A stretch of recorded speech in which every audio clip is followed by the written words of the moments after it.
Okay. Good morning, everybody. I'm Hasan Jalalod, Professor of Neurosurgery at Ain Shams University, Cairo, Egypt. Again, I'd like to thank Dr. Mahmoud for the kind invitation, and I'd like to thank George and Mazen for the support for this course. We are going today, yesterday we had the module of upper brain endoscopy and transventricular endoscopy, and today we are going to have the second module, which is the skull-based endoscopy. And this is Cairo, from where I come, and this is my university, the campus of the university, Ain Shams University, and this is the hospital where I work, Ain Shams University Hospital. Okay, today we are going to consider and to talk about anatomy, and anatomy, as all you know, is a science of recognition and not of discovery. And as it has been always said, who knows will find, and who doesn't know will search. And it is not accepted to in medicine, and it's not accepted to search while you are doing a surgery.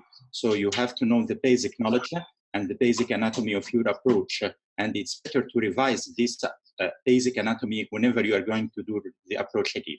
We're going to talk about the nose, the paranasal sinuses, and the middle cranial fossa, the endoscopic view of the middle cranial fossa, that's to say the normodizalis externa and not interna. It's totally different for a neurosurgeon who is used to have the look from inside. So regarding the nose, the first to talk about is the nasal septum. And as you can see, the nasal septum is formed mainly by the femur, which is a totally separate bone, not connected to other or not originating from other bones. And we have the perpendicular plate of ethmoid. Then we have the quadrigeminal cartilage constituting the anterior part of the nasal septum. And the most important bony landmark here is the attachment between the femur and the sphenoidal face in what we call the keel or sphenoid rostrum. And this would be the starting point for the approach of the endonasal approach, either microscopic or endoscopic, but today we are focusing on the endoscopic approach.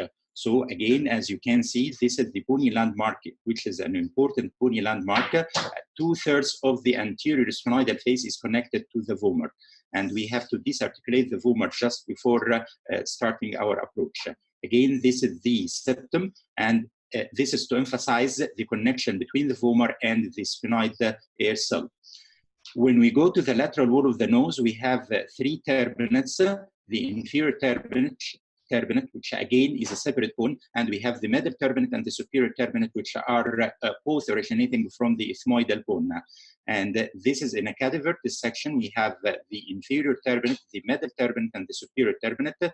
Here we can find the sphenoid septum, the sphenoid sinus, and the pituitary gland within the pituitary fossa or the sella turcica. And these are the ethmoidal air cells and the frontal sinus, and we will talk about later. But this is to emphasize that we have the 3 turbinates laterally within the nasal cavity. Again, the inferior turbinate, the middle turbinate, and the superior turbinate. And related to the turbinates, and another important issue regarding the turbinates we have to talk about is the Concha Bullosa. Concha Bullosa is a pneumatized turbinate. Here I'm selecting some photos and some images for a pneumatized middle turbinate, because the middle turbinate is the one is the point of interest for endoscopic skull-based approaches. So whenever you have a pneumatized middle turbinate and you have to detect it pre-operative with a newer image, you have to be ready to manipulate this pneumatized middle turbinate, because outfracturing or vigorous lateralization of this pneumatized turbinate may lead to early outfracturing of the attachment of the middle turbinate to the skull base, and this will lead to premature CSF leak. So you have to crush the Concha Bullosa just before entering the sphenoethmoid recess to continue your approach. And this photo is an endoscopic photo of the Concha Bullosa of the middle turbinate, and as you can see, the mucosa is reflecting the pneumatized turbinate underneath. This image, again, we have a right side pneumatized turbinate, Concha Bullosa on the right side with the nasal septum deviation to the left side. This is another image of a pneumatized left middle turbinate, and here we have bilateral Concha Bullosa, and again bilateral Concha Bullosa. Then the nasal cavity vasculature, the main vascular supply, the palatine and the anterior ethmoidal arteries. The sphenopalatine artery is at the terminal branch of the maxillary artery, and it supplies the posterior parts of the lateral wall and the septum. And then we have the anterior ethmoidal artery, which is a branch of the ophthalmic artery. And the importance of this is that the sphenopalatine artery get inside the nose through the sphenopalatine foramen. And in this point, if you accidentally disconnect or if you accidentally injure the sphenopalatine artery at its origin, you will have profuse bleeding, which is a little bit difficult to control, and you will apply a lot of electrocauterization that will be reflected badly on the nasal mucosa, and it will lead to postoperative nasal morbidity. And the other issue is that if it is injured at the stump, sometimes it is retracted within the sphenopalatine foramen, and it would be much more difficult to control the bleeding. And sometimes we have to ligate the external carotid in the neck in order to control this profuse bleeding. The other important issue, which is really critical and really important, is as you can see that the blood supply over the major part of the septum comes through the sphenopalatine artery. And so you have to preserve the sphenopalatine artery as much as you can, so that if you are planning to harvest a nasoseptal flap, which is a pedicled vascularized flap, the pedicle is the artery, the sphenopalatine artery coming from the sphenopalatine foramen, as will be shown in the other slides. So this is a demonstration, and this is a cadaveric dissection. This is the right nostril. This is the concha, the posterior nasal aperture. This is the nasal septum, and this is the sphenopalatine artery originating from the sphenopalatine foramen. This is the sphenoid sinus cavity. And again, this is the external carotid artery, the maxillary, and the final division, one of the terminal branches of the maxillary artery is the sphenoid, getting supply to the nasal cavity, the septum, and the lateral wall of the nose. So the nasoseptal pedicled vascularized mucoperiosteal flaps, which have been in use since 2006, as you can see, this is the flap, and whenever you are going to fashion your flap preoperatively, or sometimes at the end of the procedure, if you accidentally have CSF leak and which has not been planned for, you can see that the pedicle is dependent on the sphenopalatine artery. Another important issue regarding harvesting the flaps is that the olfactory mucosa is mainly represented on the lateral wall, on the upper part of the middle turbinate, and on the anterior part of the superior turbinate, together with the upper part of the septal mucosa. So it is really critical and really crucial to preserve this part while harvesting your nasoseptal flap, and harvest as much as you can from the nasal floor and even from the middle turbinate, including on the lateral side, but you have to preserve as much as you can the olfactory mucosa, because affection of the olfactory mucosa will lead to loss of olfaction, and with loss of olfaction you will have loss of taste, and this is very difficult for the patient. It is a catastrophe for his life. Regarding the paranasal sinus, of course, there are a lot of other issues to talk about in the nose, but we are focusing on the most important points. And during the other presentations, we'll show up some tips and tricks and some other points of interest to be taken in consideration. This is a short resume just to refresh your knowledge regarding the approach. The paranasal sinuses, we have four paranasal sinuses. We have the maxillary air cells, the ethmoidal air cells, which are divided to anterior ethmoidal air cells and posterior ethmoidal air cells. We have the frontal air cells, or the frontal sinus, and lastly, we have the sphenoid sinus. The sphenoid sinus is related to the middle cranial fossa. This is another demonstration of the sinuses. We have the frontal sinus, the anterior ethmoidal air cells, the posterior ethmoidal air cells, and the sphenoid air sinus and the sphenoid air cells. And the most important here in our approach is the relation between the sphenoid sinus and the middle cranial fossa structures, mainly the pituitary gland and the cavernous sinus on each side, with its contents, the internal carotid artery, the cavernous part of the internal carotid artery, and also the relation between the cavernous sinus and the optic nerve, as will be demonstrated in the next slides. Another important issue regarding the the junction or the connection between the nasal sinuses and the nasal cavity is the opening, the ostia of these sinuses. So the most critical, the most important is that we have the opening of the maxillary sinus and some of the ethmoidal air cells into the middle meatus, that's lateral to the middle turbinate and lateral to the middle concha. And as we will show in the surgical approach, and we will demonstrate that during the surgical approach, we start our approach by lateralizing the middle turbinate. So we obliterate the middle meatus, and at the end of the surgery, we have to reposition the middle turbinate to its normal position. Again, we have to medialize it, and sometimes we over-medialize it in order to keep the middle meatus intact and free, in order not to have chronic maxillary sinusitis.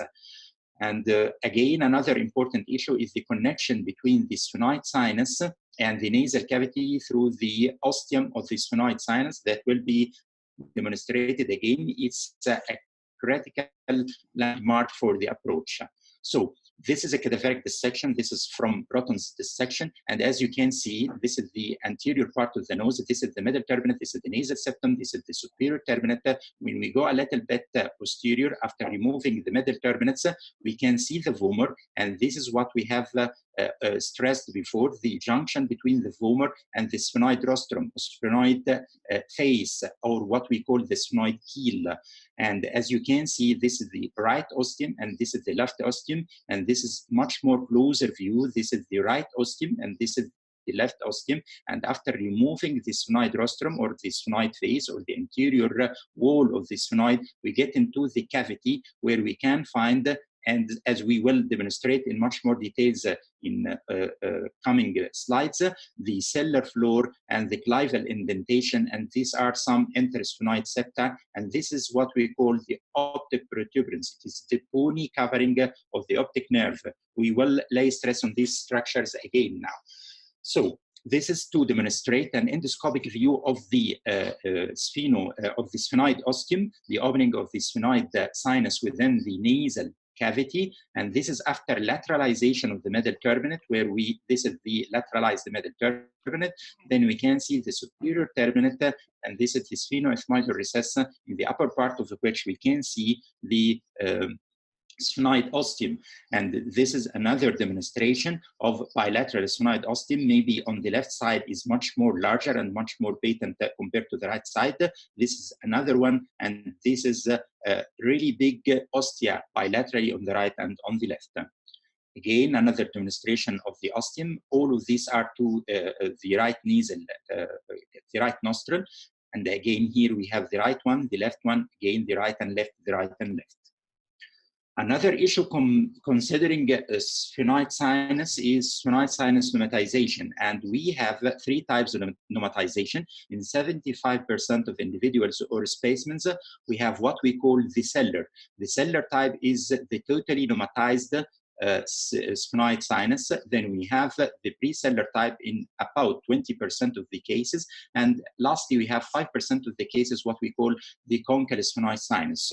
The conchal sphenoid sinus is totally non-pneumatized or very little pneumatized anteriorly. And in the past, the conchal sphenoid sinus has been an absolute contraindication for the transsphenoidal approach, for a microscopic transsphenoidal approach, of course. Nowadays, it is a relative contraindication for an endoscopic approach. And when I say relative, because you can still do your endoscopic approach in a conchal sphenoid sinus, but you have to be supported and packed up with a neuronavigation and a speed drill in order to find your way to the sphenoid cavity. And of course, the lesions in such cases mostly are microadenomas, so the cavity is not well enlarged by the tumor. And this is administration of an MRI. This is the conchal type. All of this is bone. Then we have the precellar type, and we have the complete cellar type with complete pneumatization. Again, this is well-pneumatized sphenoid sinus, and the ostium is very wide, and from or through the ostium by ureteroscope you can see the middle fossa impressions within the sphenoidal cavity, and this is after removal of the sphenoid face, and we will discuss later again. Another classifications for pneumatization that we have the extension of pneumatizations laterally, either unilateral or bilateral, and we have another extension anteriorly, and sometimes for the cellular type it is subdivided, or it is again added as a retrocellular extension and an occipital extension if it is extending with the pneumatization to the clivus. And again, this should be studied well in the preoperative annals of the patient, because with well-pneumatized sphenoid sinuses, of course, you can find your anatomy much more easier, but again, the morbidity could be higher a little bit if you mistakenly go through an improper trajectory. The most important issue regarding the intersphenoid septa is that they are usually more than one, they are usually multiple, and usually they are off midline. So the least common is to find no intersphenoid septa, and again, it is less common to find a single midline septum. The usual is to find multiple septi, and usually they are directed laterally. And the most important to keep in your mind is that with their lateral orientation, they get attached to the bony prominences covering the carotid artery or the optic nerve. And this has to be taken in consideration and studied well again preoperatively from the image of the patient, because if you outfracture a septum attached to the bony coverage of the carotid artery or of the optic nerve, you can injure these vital structures. So it's better to use the high-speed drill to manage these attachments of the intersphenoid septa to the lateral situated bony prominences. These are all demonstration of the intersphenoid septi. This is a midline one, this is a laterally directed one to the right side, and this is the cellar floor, and this is after complete removal. Again, this is the cellar floor, this is clival indentation, this is a laterally directed intersphenoid septum, and it is attached to the paraclival carotid and to the cavernous sinus carotid. Again, this is to demonstrate the attachments of the intersphenoid septa, and this image in order to show you that whenever you get within the sphenoid sinus, you can say that I am within the sphenoid sinus cavity and I can see the cellar floor. But if you extend your anterior sphenoidotomy much more later, you will find that you have two lateral septa, and still you have some part of the cellar floor here on the right and on the left. And this again has to be studied well, because incomplete sphenoidotomy will lead to incomplete opening of the cellar floor, and this will be reflected with residual tumor and recurrence.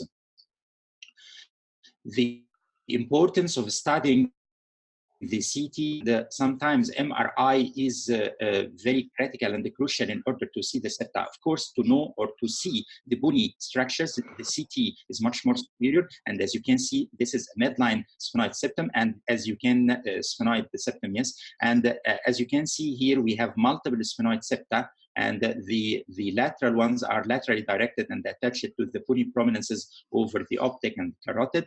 And this is in MRI, and it is reflected that there is a septum here by the mucosal coverage. Sometimes this doesn't appear very well in the MRI, so a preoperative paranasal sinus CT is crucial. Sometimes we can have what we call a virtual endoscopy, and the virtual endoscopy is that a computerized created image of the patient, so that you can just try the approach virtually, specifically for the which are going to operate upon. Another important issue or another demonstration of an intersphenoid septum attached to the carotid artery, and again, this is to emphasize that outfracturing this septum may lead to injury to the carotid. Again, this is a laterally directed intersphenoid septum attached to the optic protuberance. Pneumatization, here you can see that this is a well-pneumatized sphenoid sinus, and it is extending laterally. This is another well-pneumatization of the sphenoid sinus. Again, this is all of these are demonstration of pneumatization of the sphenoid sinus in MRI. Another issue, you have to study again your MLs very proper. This is the CT of a patient, and as you can see, when you get this is anterior and this is posterior. When you get posterior, you can find this cavity containing some sort of soft tissue. Sometimes you can mistake this for a sphenoid mucocele, but if you continue studying your image, you will see that this is attached posteriorly back to the floor, and it is a part of the tumor. And this is the endoscopic view of this tumor extending within the sphenoid sinus and between the sphenoid septum. Another important issue is the sphenoethmoidal air cells, or what we call Unodi cells. And the sphenoethmoidal air cells are ethmoidal air cells within the sphenoid sinus. And the importance of this is that usually important structures such as the optic nerve here is contained within this Unodi cell. Again, if you are not aware of this preoperatively and you open this cavity, and you are not aware of the distance between the open space and the optic protuberance, you can injure the optic nerve. This is another demonstration of the Unodi cell, and you can see here that the bone covering the carotid is a little bit rarefied, so you can injure the carotid here. Again, this is another demonstration of an Unodi cell and a laterally directed intersphenoid septum attached to the optic protuberance, and this is another demonstration again. The middle skull base. The middle skull base is formed mainly by the sphenoid bone, and this is the usual orientation for a neurosurgeon. It's the norma basalis interna. It is the view from inside, the microscopic view, and this is the bony landmarks. We have the sella turcica, we have the chiasmatic sulcus, the planum sphenoidal, the tuberculum celli, and this is the optic nerve passes through this optic canal. Then we have the anterior clinoid, the middle clinoid, and the posterior clinoid, and if we are going to see the soft tissues related to this, we can see the pituitary gland and the pituitary stalk within the pituitary fossa. Then we have the posterior clinoid, the anterior clinoid, the optic nerve, the internal carotid artery coming from the cavernous sinus here, and the clivus. So this is the view from inside, and this is a usual view for a neurosurgeon. But again, this is, or on the contrary, this is the view from below, the endoscopic view. It's a norma basalis externa, not interna. And after removing the whole anterior sphenoidal face, you will get these bony structures. In well-pneumatized sphenoid septum, you can identify the sellar floor, the limbus, the tuberculum celli, the planum sphenoidal, which lead to the anterior cranial fossa and the cribriform plate of the ethmoid. Then we have the clivus and the clival indentation. Then we have the carotid protuberance. Actually, we have the paraclival carotid protuberance. We have the para-cavernous clival protuberance. And this is the optic protuberance, the bony covering of the optic nerve and the bony covering of the carotid. And in between them, we have the opticocarotid recess, or sometimes we refer it as the lateral opticocarotid recess. And the lateral opticocarotid recess is equivalent to the anterior clinoid process, or what we call as a neurosurgeon the optic strut.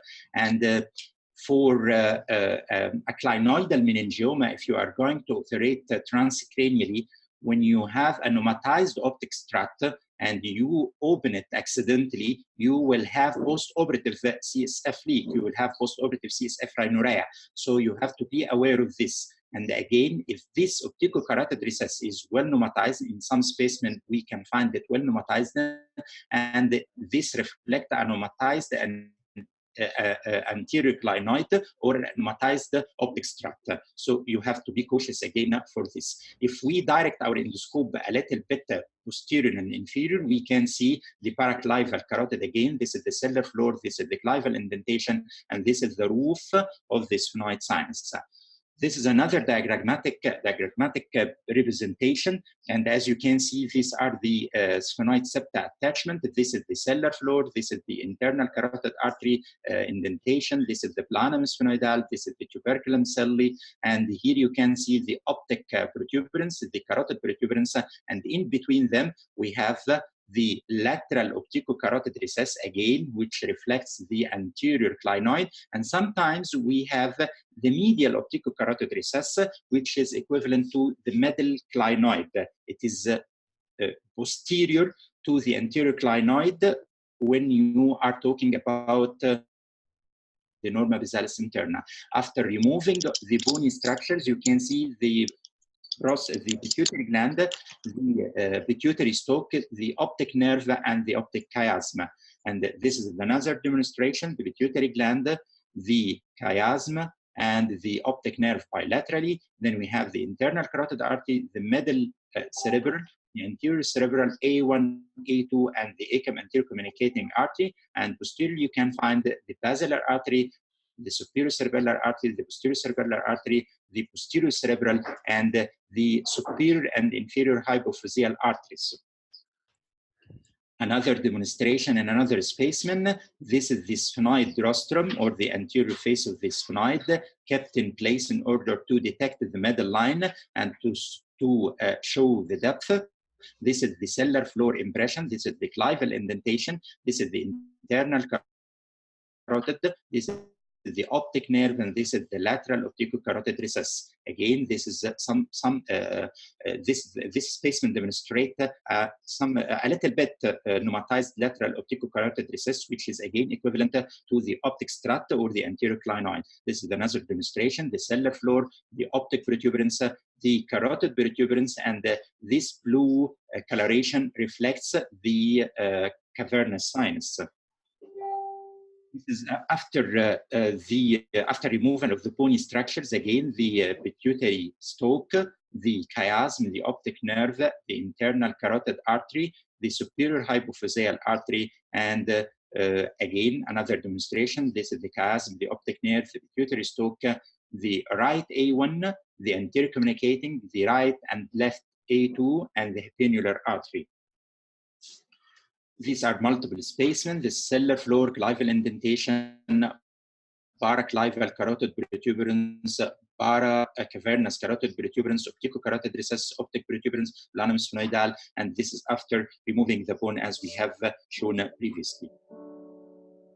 The last thing to consider regarding the vascular importance of such an approach, just before opening the cellar floor, we have what we call the inter-cavernous connections. And these inter-cavernous connections are variable. Sometimes we don't have any inter-cavernous connection, as in this case.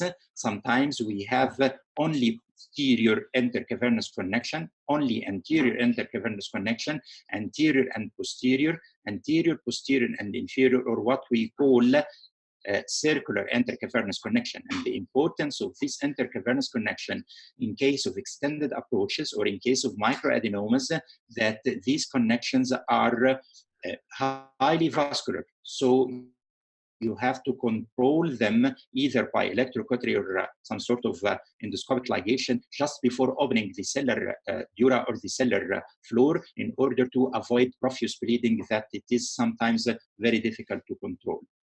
And thank you.